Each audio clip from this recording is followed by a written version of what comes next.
A judge says that as a prosecutor, Alexander Acosta broke the law to help a powerful man accused of abusing girls.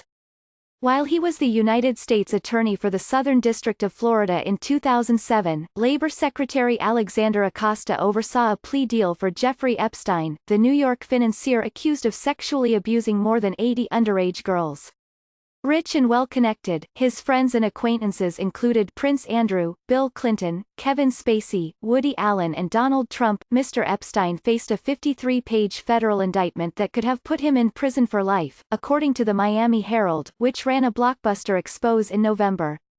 The FBI was also investigating him on suspicion of masterminding an international sex trafficking operation. But Mr. Acosta's office, working closely with Mr. Epstein's high-priced defense team, stocked with legal stars such as Alan Dershowitz, Kenneth Starr, Jay Lefkowitz and Roy Black, put together a non-prosecution agreement that let Mr. Epstein avoid federal charges, plead guilty to 2 state counts of felony prostitution, and serve less than 13 months in a private wing of the Palm Beach County Jail, with most days spent on work release in his office in West Palm Beach. Mr. Epstein was required to register as a sex offender and pay restitution to some of the young women, but the agreement shut down the FBI investigation and gave immunity to all potential co-conspirators, including any of Mr. Epstein's rich and powerful buddies who may have taken a turn with his victims. It was a deal so sweet it would rot your teeth. It also turned out to be illegal. Last Thursday, after a decade-long court battle begun by 2 of Mr. Epstein's accusers, a federal judge ruled that Mr. Acosta and his team violated the Federal Crime Victims' Rights Act by hiding the details of Mr. Epstein's deal from his victims, many of whom didn't know a deal had been in the works until they heard about it on the news. This denied the young women an opportunity to appear at Mr. Epstein's sentencing hearing. The victims were also led to believe that the FBI investigation would continue. It was a betrayal of countless young women. The full tally of Mr. Epstein's victims remains unknown, who'd already had their bodies violated and their innocence destroyed.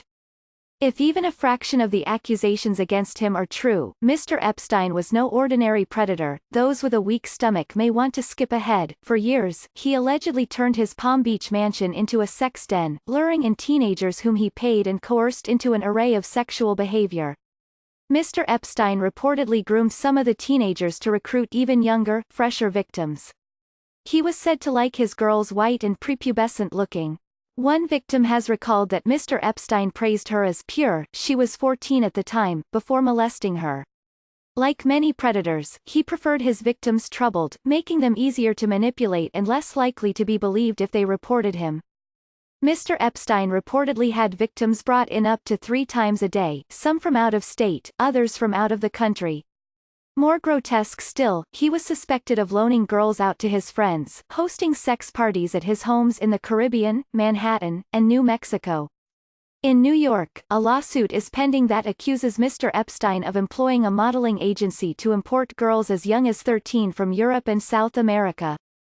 In response to the Herald's expose, congressional lawmakers urged the Department of Justice to look into federal prosecutors' handling of Mr. Epstein's case. The Office of Professional Responsibility opened a misconduct investigation last month. Its findings will be reported back to lawmakers. In last week's ruling, Judge Kenneth Mara noted that the Crime Victims' Rights Act authorizes the rescission or reopening of a prosecutorial agreement, including a non-prosecution agreement, reached in violation of a prosecutor's conferral obligations under the statute. Senator Ben Sasse, Republican of Nebraska, is agitating for such action. Jeffrey Epstein is a monster, and his victims deserve justice, the senator has charged, calling on the Justice Department to reopen its non-prosecution agreement so that Epstein and anyone else who abused these children are held accountable. Accountability would be a refreshing change in this horror story. While Mr. Acosta was coddling a credibly accused monster, Mr. Epstein's victims were being misled and stripped of their rights by the very people whose job it was to deliver them justice. In a 2011 letter to the media, Mr. Acosta defensively whined that he'd faced a year-long assault on the prosecution and the prosecutors from Mr. Epstein's intimidating legal team. His capitulation suggests he lacks the spine and moral decency to continue as Labor Secretary.